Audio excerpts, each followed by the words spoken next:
Hi, today I'm going to share with you how I made a venison stroganoff that's keto friendly.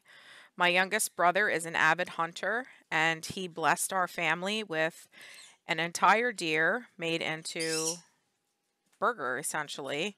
So one of my daughters suggested making a stroganoff with it.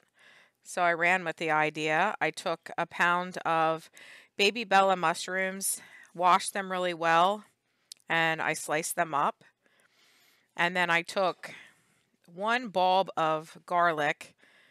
I think there was like maybe 8 cloves altogether that I used the garlic press, and I like to let that sit for a good 10 minutes. That activates, I think you call it allicin or something like that. It's a reaction that happens and makes the garlic more beneficial. So I wanted to get that done and sit it to the side. And then I took a yellow onion. I'm going to say like a medium-sized yellow onion that I peeled and diced up. And that'll come after the garlic here. Yeah, just being able to be blessed like that with meat, because that's costly. Meat's one of your more expensive things that you have to buy for your family generally.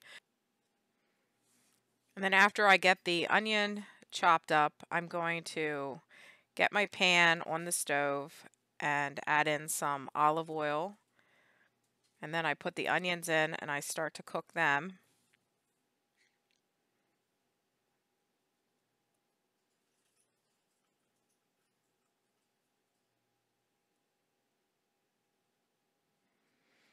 And once they get slightly translucent and cooked, I take the venison and put that in. It's a beautiful color.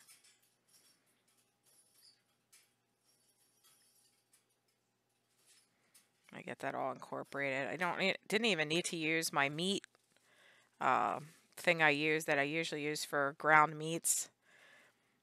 It was just nice and tender, and I added, I think, a teaspoon of Redmond's real salt and then some pepper, and I just continue to cook that meat until it's pretty well cooked through.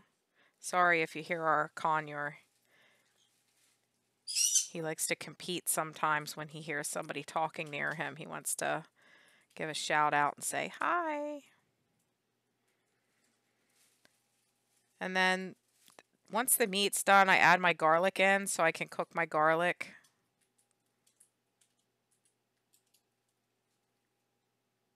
It's really steamy. I had to turn the vent fan on too, and it's pretty loud. And then I add the mushrooms in. I put the lid on. I let the mushrooms get cooked through before I make the sauce, so to speak.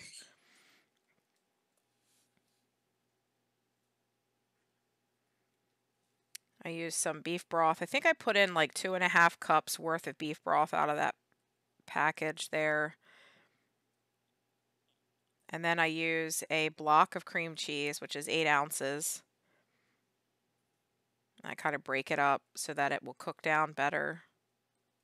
Put the lid on, let it get nice and soft, and then I put in maybe like a 1/4 cup of dried parsley, some ground mustard. It's the Gulden spicy brown, maybe like a tablespoon, and then maybe a tablespoon of Worcestershire sauce. And then I'm going to say maybe like 2/3 of a cup of sour cream I put in there. And I kind of just let that cook. But I taste it and I noticed it needs some more salt. So I add another teaspoon worth of salt. And then I take my cooking spoon and I just take a little bit and add it to the other spoon and taste it.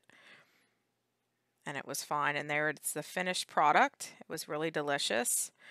And while I was making that, I tried to keep this part away from that, but I had purchased some fresh broccoli from a local farmer at a good price. So I wanted to get some of that cooked up. I knew we weren't going to use all that.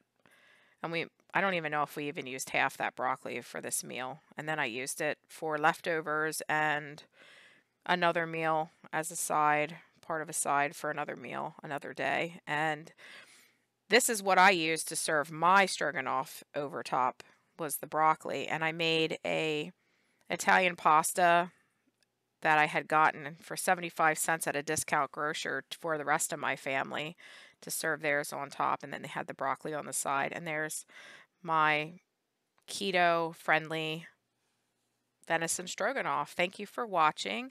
And if you like the video, please click like. And I would love if you would subscribe.